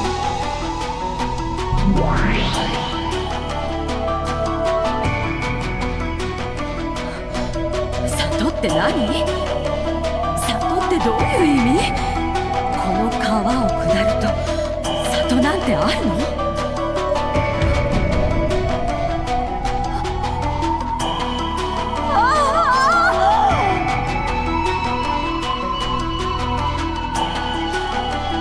All those pieces that I hadn't been able to understand at all were, right before my eyes, starting to snap into place all by themselves. Okay, so this epitaph, obviously we will find some place here in Rokkenjima. Not out there, so if we're gonna find it in here, the destination, the clues will end up, the answer will be here in Rokkenjima, right? Sweet fish.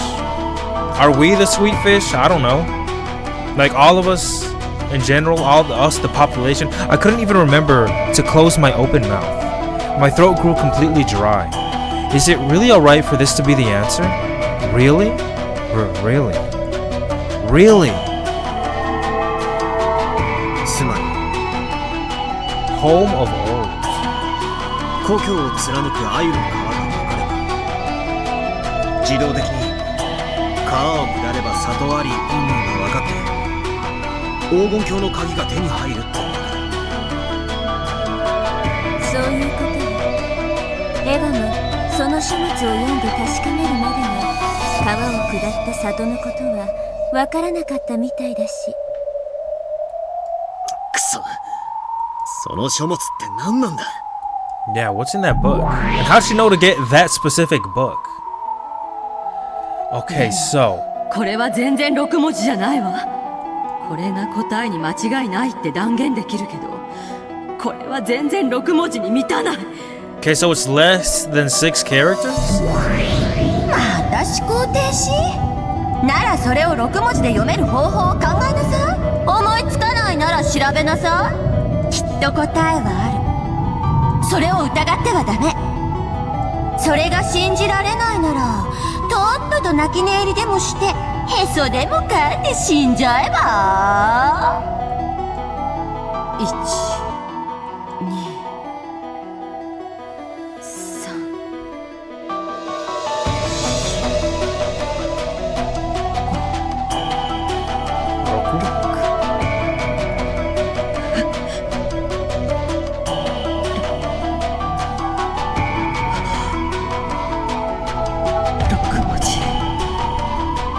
6 characters. 6 fucking characters. 見つけた。これが黄金鏡への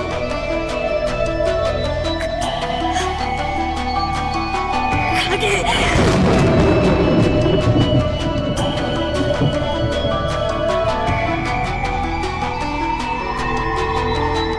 そしてエヴァは黄金鏡への鍵を見つけたわ。I'm trying to think, man.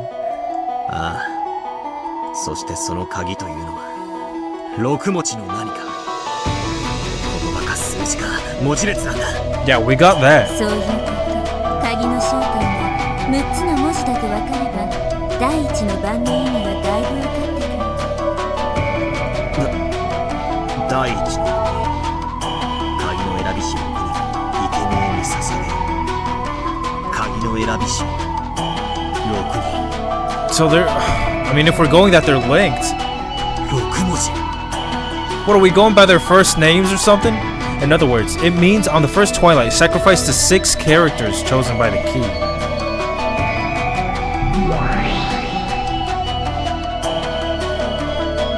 この鍵がある特定の6人を指し示す。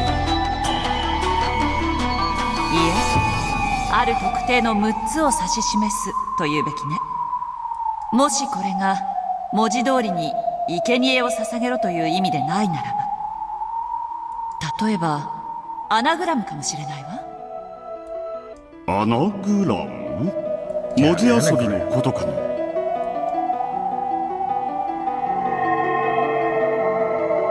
That's right. Gideon theorized this already way back then.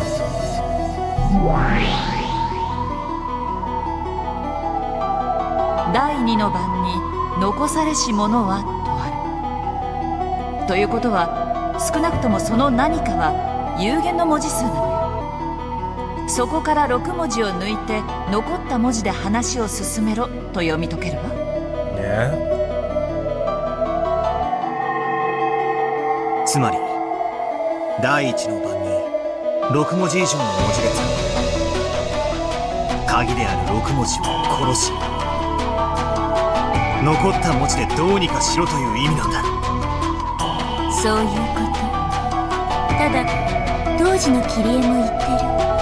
ならば何から6文字を殺せばいいのか、その殺す大元の文字列が分かる。On the first Twilight, kill the 6 characters that are the key. On the first Twilight. 第一の番という時点で何かの文字列が存在するということなのか。しかし第一の番じゃ4文字しかない。他の読み方か。じいさま風に英語で読むなら第一の番ってなんだ。ファーストナイト。 First night?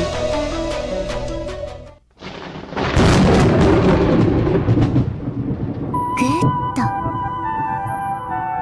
バトラさんのその考えなかなかです。鍵の選びし6人の生贄を6文字の文字列と読み解く。柔軟な発想だと思います。鍵が鍵の形状をしたものとは限りませんから。アナグラムの可能性は私も考えてたの。そういや、以前そんなことを言ってたな。しかしだとしたら何から6文字を抜くんだ？そうね。6文字も抜く以上、それ以上の文字数だわ。第1の番を6文字以上にどう読み解けばいいのかしら。お父様のセンスならやっぱり英語なのかしら。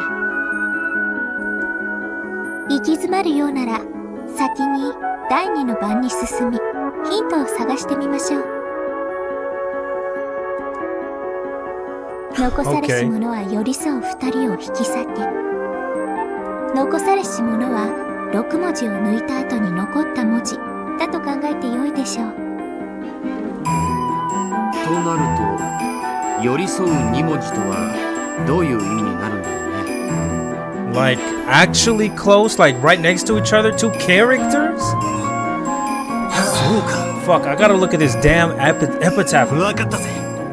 つまりはこういうことだ。 So the two letters, that type of characters. For example, let's take the following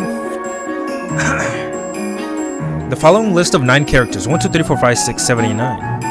And then let's say that the 6 characters offered as sacrifices are 1, 3, 6, 7, 8, and 9. We erase the aforementioned 6 characters from 1, 2, 3, 4, 5, 6, 7, 8, 9 and get x2, x4, 5, xxxx. X. And we get rid of 45? 2と4と5が残る。それでどうなるってんだ？4と5寄り添ってる。そうか、わかったで。つまり寄り添いし2人っちゅうんは2, 4, 5. そうさ。2と4は間が空いているが、4と5は隣り合っている。寄り添いし2人だ。グッド。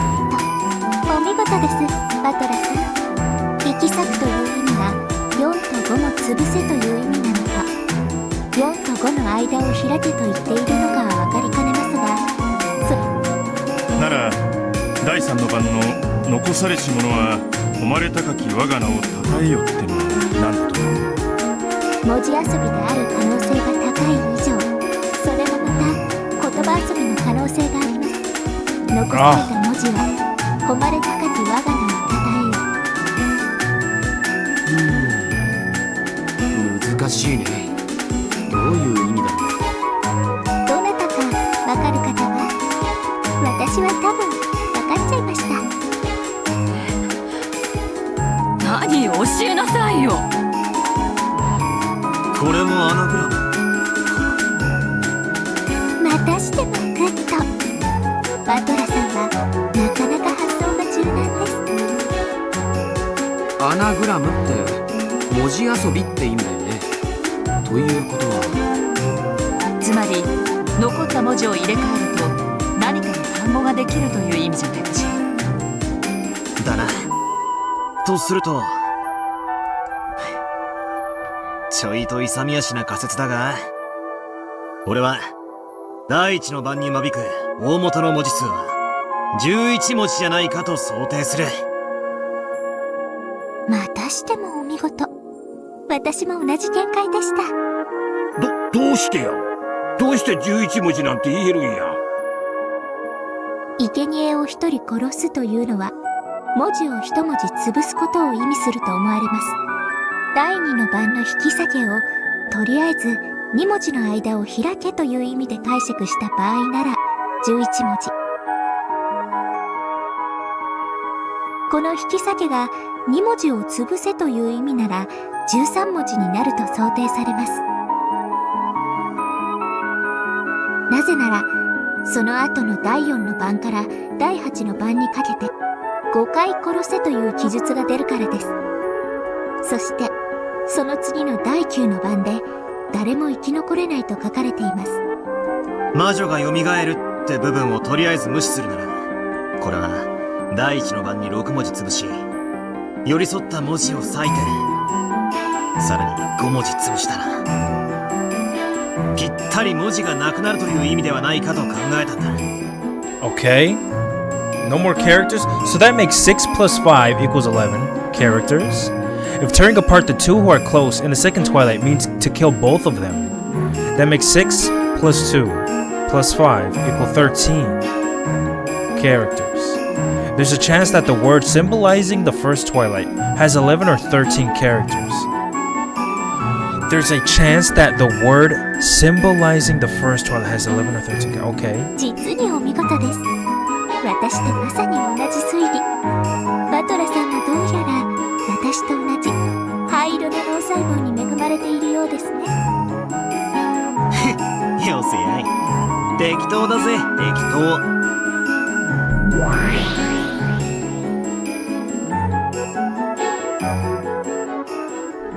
Listen, I'm having trouble. I'm trying so hard to catch up with this, dude. My brain. コマの俺は随分と頭が切れるじゃねえか。Right. おかげで俺の推理する出番がねえぜ。ああ、ごめんなさい。バトラはこの時不在だったから、私の方で勝手に駒を操らせてもらったわ。切れ者っぽくていいでしょ。Well, thank you, Bird. あんたはベルにプレイヤーをしてもらった方が賢そうに見えるわ。プレイヤーは降りて駒に専念した方がよくない？ I joined in on this game on October 5th after the first few murders. So up until that point, the piece called me was being controlled by Berncastel, the player, which makes it possible for Berncastel to present her reasoning through my mouth. The game I'm watching now is nothing more than a replay of a part that's already ended.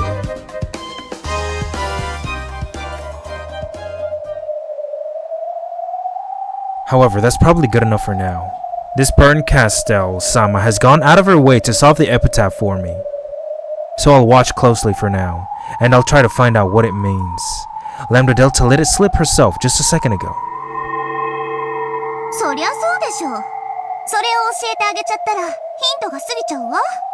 難易度の高い謎でなきゃ意味がないんだから。あらいけない。これもヒントになっちゃうわね。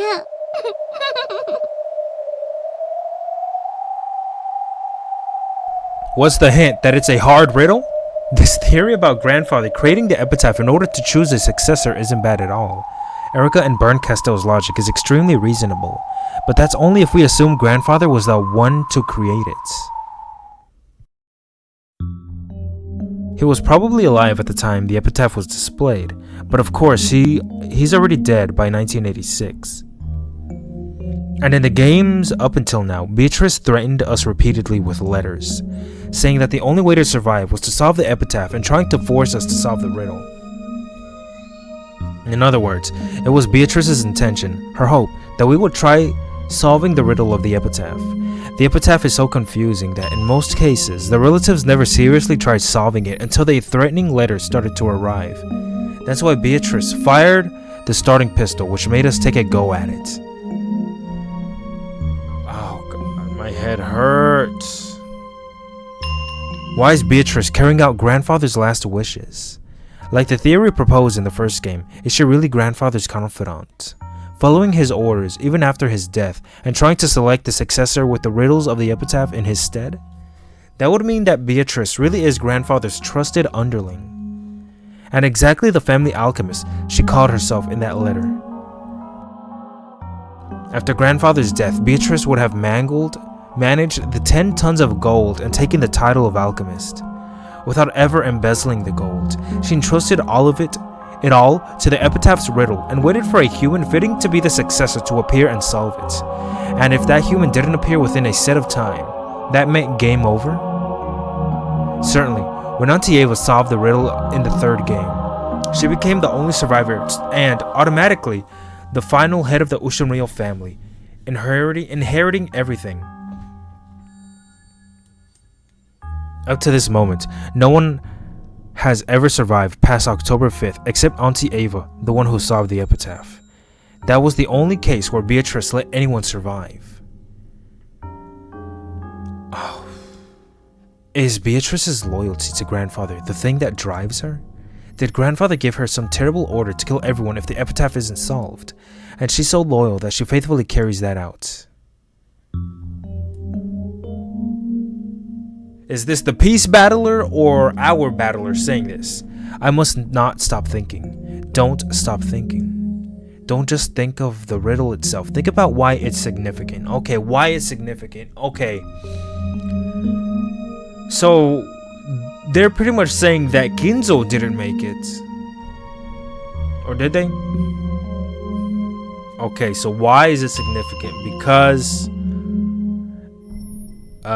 in order to become the new head, in order to inherit the gold. Why is Beatrice telling us to solve the epitaph? Why did she create such a confusing epitaph for us? Maybe this is a role she has. This is like a fucking get out of jail free card, maybe, to end the games. If Beatrice makes us try and solve this epitaph that we have no real chance of solving, and by some lucky chance a miracle occurs and someone is able to solve it, what significance does that have to her? Well, if you bring up the word miracle, maybe it has something to do with burn. I don't know. I don't know what this miracle would be worth to Beato. Yeah, what would it be worth? いずれにせよ、第一の番がわからねえ限り、これ以上はお手上げだな。Maybe it's in case she ever turns out like how she is right now. Solving it would mean she dies, she loses. I don't know. We tried looking at it from several different angles, but in the end, we got stuck there and made no further advances. This...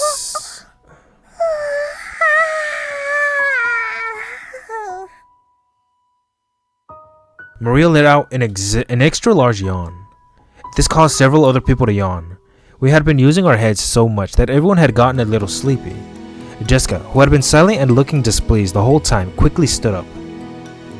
私はマリアと一緒に上へ行ってるぜ。テレビでも見てる。そうだね。僕も上がるよ。そうだ。みんなで上でトランプでもしようか。When George proposed this, Maria completely forgot about the big yawn of hers and started jumping around, insisting that she wanted to play cards. Judging by the clock, it would soon be 10 at night. It was already about that time. You normally take a bath and get ready for sleep. Even the adults seemed pretty weary from traveling. We decided to continue this later and went our separate ways. エリカちゃんも一緒にどう？トランプ。お気持ちだけで結構です。客人の分もわきまえず、ちょっとしきりすぎました。今夜はおとなしく休もうと思います。自分が遭難者であることをすっかり忘れていましたから。まったくだぜ。とても溺れてたとは思えない元気さだ。若さね。でも楽しかったわ。あなたのおかげで推理が一層進んだ気がする。もし私が黄金を見つけたら100万円くらい分けてあげるわ。せめて気前よく1億ぐらいドーンとは言えんのか。結構です。私に興味があるのは謎解きだけですので。それではこれで失礼します。おやすみなさい。This fucking riddle. Okay, so it's characters. What do they mean by characters? Like letter characters? あら、バトラ君は上に行かないの？ Or just, I don't know. You fuck. 俺はちょっと面白くなっちまったんで、もう少しここで考えをまとめてみます。第一の番を示す文字列さえ分かれば、きっと一気に道は開けると思うんすけどね。Okay, figure out the list of characters and mark the first twilight and we'll be in business. Everyone went up the second floor one by one. Only Auntie Rosa remained behind, cleaning up the coffee cups everyone had been drinking out of. Kiryu-san and some others had offered to help, but since Auntie Rosa had refused this, she was washing them all alone. Since I'd just been treated to such delicious coffee, I decided to help out too. I wasn't just doing it because I felt obligated. I wanted to keep discussing the epitaph with someone. 第一の番、第一の番。 The first twilight. Let me look at something. Where is it? Characters. There it is. Characters. 1, 2, 3, 4, 5, 6. Oh shit. Never mind. Okay. Eternal Mates. Washed up in Rokujima for October 4th. Welcome here as a guest. You managed to drift on the island unharmed. Alrighty. Now then, they said something that confused me a little bit. They said something along the lines of if you interpret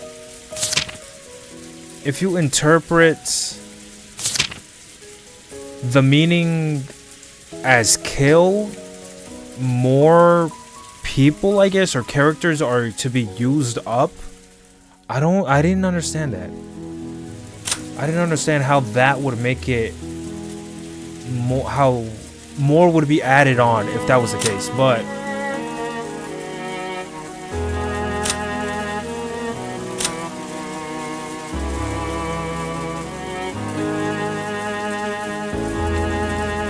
okay, what do I, maybe there's like the beginning of their fucking names? I don't know. Let's look at them. K N J E H G. I don't find the first Twilight. Okay. ローザおばさんはなんか思いつく文字列とか言葉あるっすか？さあ、私には全然。 Home of Old? Beloved Home of Old. 第一の番じゃなくて第10の番はちょっと気になったかしら。 The 10th of all? It's the fucking 10th. 何ですか？ What is the 10th? Where is it? Oh, the journey ends? 黄金鏡って単語何度も出てくるでしょ？出てきますね。なぜか第10の番だけ旅は終わり黄金の今日、いえ里ね。黄金の里へ至るだろうって書かれているの。どうしてここだけ黄金の里と書かれているのか気になってね。 That has to be a big deal, man. I know in Japanese, the language, they are very precise with their shit. 本当だ。確かに。他はみんな黄金鏡って書かれてるのに。黄金鏡? Even though all the rest are written Golden Land, the 10th Twilight is the only one where it's different. And Home of the Gold is written instead. Home of the Gold. You'll be taken to the home of the gold, not the golden land, like the actual gold that's here on the 10th Twilight. What has happened before whenever the 10th Twilight has happened? I mean, my boy Battler has always been alone. On the first game, Beatrice appeared. I remember that. I wonder if the word home, Gyo, Sato, has some kind of special meaning. Is that really how you say home? Wasn't it there something? しかしバトラ君とあのエリカちゃんって子はすごいわね。発想が本当に柔らかい。私なんかもうおばさんだから頭が全然回転しないのよ。今日の鍵の選び師6人は6文字を間引けという意味だという推理は見事だったわ。そう聞かされちゃったらもうそうにしか思えないけれど、それまでは全然そうだと思わなかったもんね。自分の頭の硬さが嫌になるわ。そんなことないっすよ。ローズおばさんだって頭十分柔らかいっすよ。 I feel like this fucking epitaph ain't gonna be solved until the very そう、 end. 黄金の里って発見は何か Or maybe it won't be solved at all. とんでもない。カチカチよ。私なんてついこの間までは第1の番というのは黄金鏡までの道中の10分の1の場所だとか思って。なんすかそれ。面白そうだから聞かせてくれませんか。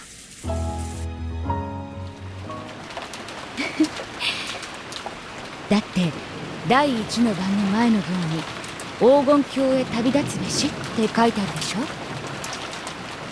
そして10日をかけて旅をするわけだから、これはその旅の途中のお話なんだろうと思ったの。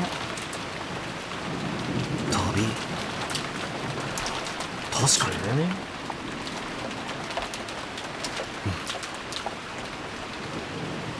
それで旅を始めて最初の一晩目のキャンプで6人を生贄に捧げて。ならその場所ってどこだろう。スタート地点から何キロ目なんてね。内緒よ。おばさんバカだから黄金の里のことずっと黄金の京って読んじゃってて。ほら、京って言うと京都みたいでしょ。だからお父様の故郷から京都までの旅路の最初の10分の1の地点に何か秘密が隠されてるんじゃないかって思って。Well, that's interesting, I guess. めちゃくちゃ斬新っすよ、その発想。Something I had no way of fucking knowing. 最初の一番目の場所、そこの地名が鍵か。それを知るにはスタート地点とゴール地点がわからないとね。スタート地点は分かってるの。お父様が懐かしむ故郷は分かってる。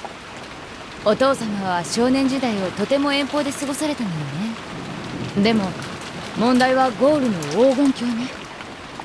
一体どこのことなのかしら。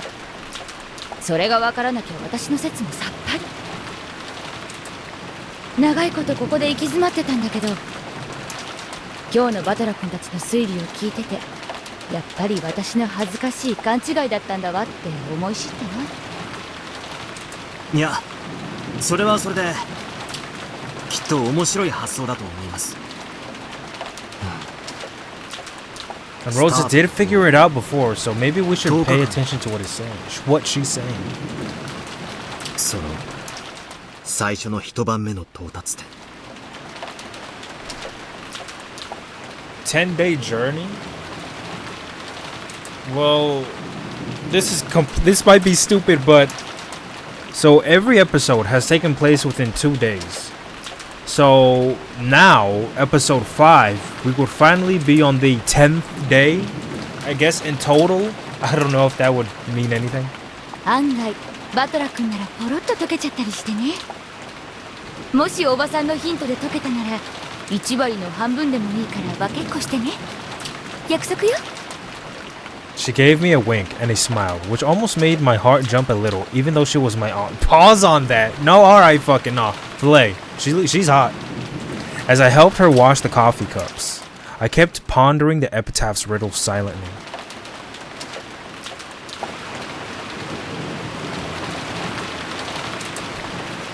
Okay. Now then, first Twilight. Characters. They confuse me with all this shit, man, because I'm not really sure. After I finished helping Auntie Rosa and went into the corridor on my way to the bathroom, I'm not really sure if I'm supposed to... They said I'm not supposed to... I think they said that I'm not supposed to think of it abstractly. It's not a metaphor. Think of it straight up. So if I'm supposed to think that way, then what Auntie Rosa is saying, then I gotta completely agree with her. After I finished helping Auntie Rosa and went into the corridor on my way to the bathroom, I saw Erika unlocking the door to a room on the way there.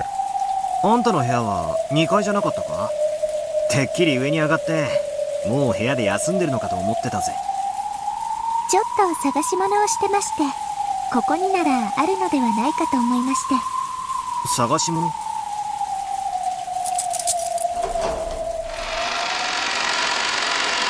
Erika unlocked the door and opened it. A dusty smell drifted out. It was the archive. The distance between the bookshelves was too small for this to be called a library room. This was obviously a room made for storing books, not reading them. 探し物ってのは本なのか？本と言いますか、まあ資料です。どうしてもしたい調べ物がありまして。Okay, so this is where fucking Ava figured it out. But I'm okay. 碑文の謎に関する探し物か？まだ諦めてなかったとは殊勝なこったな。200億の黄金は魅力か？ I hadn't given up either. Apparently, we were both bad at giving up. まさか。 Also, this might be an odd time to bring this up, but Bern Castell brought up the fact that she was quote-unquote controlling the peace battler. They could just do that? How do they do that exactly? 私にとって興味があるのは謎解きだけ。黄金を求めるのは推理が正しかったことの証明が欲しいからだけです。 Your reasoning was correct. 猫ババなんてしませんのでご安心を。 She immediately dismissed the idea, saying that she just liked solving riddles and had no interest at all in the gold. I don't know why she's reminding me of Elle right now, dude. Could Elle solve the epitaph? Is that has somebody made that video? Could Elle solve the epitaph? I gotta see that shit. My first impression of her had been that she was a bit of a weird one, and it looked like I hadn't been wrong. Battler, she's not the only weird one here. You just said something about your aunt. Erika started searching for the book she was after, slowly going around the bookshelves. 気分の謎解きなら俺もまだ挑戦中だぜ。 And don't think I forgot about what you did when you first saw Jessica in episode 1. ああ、そうそう。さっきローザおばさんに第一の番のヒントになるかもしれない面白い話を聞いたぜ。伺います。 Erika asked this without stopping her search or even turning to face me. 第一の番にの前の行に鍵を手にせし者は以下に従いうんぬんってのがあったろ。 You who laid hand upon the key must journey as follows to the golden land.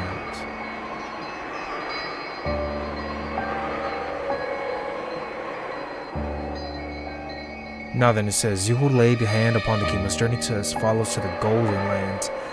The journey ends, and you shall reach the home of the gold.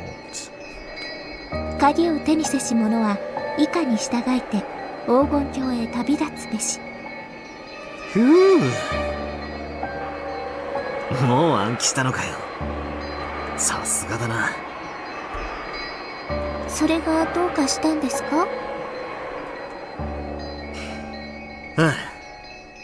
黄金郷へ旅立つべしだろ。ローザおばさんは第10の番、すなわち10日をかけて懐かしき故郷から黄金郷へ向けて旅に出るということを連想したらしい。実はそれは私も気づいてました。 Home of old, the fucking place he liked in the golden land being here? 10日かかる旅路の1日目にたどり着く場所。そこから生贄を捧げる。ああ、ローザおばさんもまさにそれを想像した。面白い推理だと俺も思う。10日の旅の初日にたどり着く場所、その土地、もしくは地名が鍵になるんじゃねえかってな。地名が鍵になるのではないかという推測は私もしています。だから資料が見たいんです。推測を確信に変えるために。あんた、探し物は何なんだ？ Then Erika's hands suddenly stopped as she slowly pulled it out. Then as she dusted it off, she finally looked at me and spoke. 地図帳です。Atlas. Atlas? What the hell is an atlas?